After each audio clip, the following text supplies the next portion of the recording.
High. প্রথম বছর বলে আমার বরের বন্ধুরা বাজি ফাটিয়ে পুরো পাড়া জাগিয়ে ঘরের সামনে যখন কার্তিক ঠাকুর রেখে গেল, তখন বাজে 12টা 30।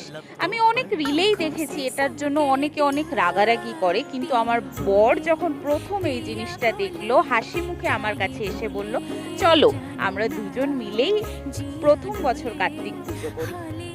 তাই আর কি, মানডে পড়েছিল বলে অফিস থেকে ছুটি পাইনি। তাই অফিস থেকে তাড়াতাড়ি করে ছুটি নিয়ে যখন বাড়িতে যাই, অফিস থেকে বাড়ি ফিরছি, আমার বর সুন্দর করে ডেকোরেট করে ফেলেছে। আমার শাশুড়ি মা সমস্ত কিছু আগে থেকেই সুন্দরভাবে রেডি করে রেখেছে। আর বরকে খুঁজে না পাওয়ায় যখন ছাদে যাই, ছাদটা কেমন সাজিয়েছে।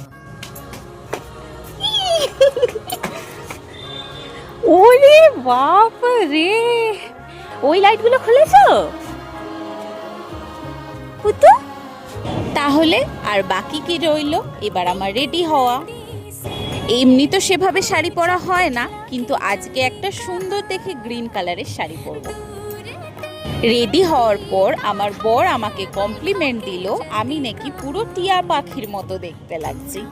আর এই সুযোগে সদ্ব্যবহার করতে আমি আমার বরকে একটু হেল্প করে দিতে বললাম।